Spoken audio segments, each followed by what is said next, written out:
pernah baca dzikir habis selesai sholat. Tunggu dulu, kamu jadi siapanya Nabi? Aspri, kamu jadi pengawal Nabi kah? Kamu jadi asistennya Nabi kah? Kok bisa-bisanya mengatakan perbuatan para ulama berbagai macam zaman, kemudian kamu katakan bahwa itu melanggar sunnahnya Nabi besar Muhammad sallallahu alaihi wasallam? Hati-hati, hati-hati. Tidak takutkah kamu Nabi Muhammad menjadi marah kepadamu karena membuat perkara yang justru merupakan fitnah kepada Nabi besar Muhammad sallallahu alaihi wasallam? Teman-teman saudaraku sekalian yang saya muliakan, jelas-jelasan Nabi Muhammad bilang, tahukah kamu orang yang habis kerja belum dapat gajinya terus pulang?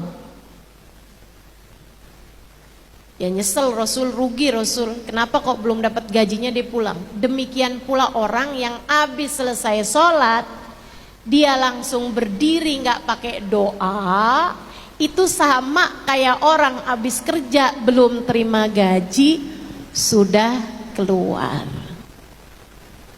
Sayang saya, orang habis selesai sholat doanya mustajab.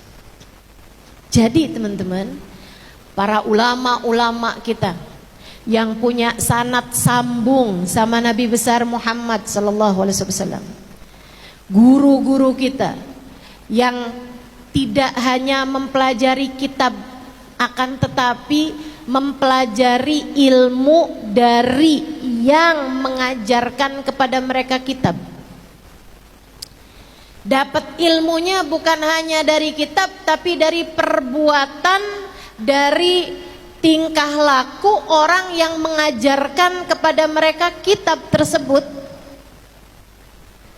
Para ulama-ulama ini, sehingga sekalian yang saya muliakan, mereka mempelajari Islam bukan hanya dari hadisnya Nabi Muhammad SAW, bukan hanya dari Al-Quran, meskipun Al-Quran tidak pernah hanya, Nabi Muhammad hadis-hadisnya nggak pernah hanya, tapi bukan, tidak cukup dari hadis dan tidak cukup dari Al-Quran, mereka mempelajari Al-Quran dari orang-orang.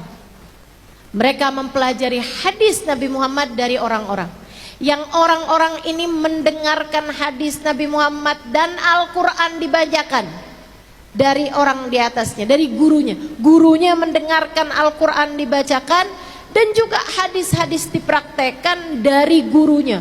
Gurunya dari gurunya, gurunya dari gurunya, gurunya dari gurunya, gurunya dari gurunya, gurunya dari gurunya, sampai kepada para tabi'in mempelajari Al-Quran dan mempelajari praktek hadis Nabi Muhammad SAW dari para sahabat, yang mana para sahabat mengikuti 100% hadisnya Nabi Muhammad sallallahu alaihi wasallam. Meskipun tentu saja sangat mustahil ada sesiapapun dapat mengikuti hadisnya atau dapat mengikuti sunnahnya Nabi besar Muhammad sallallahu alaihi wasallam zahiran wa batinan, secara zahir maupun secara batin.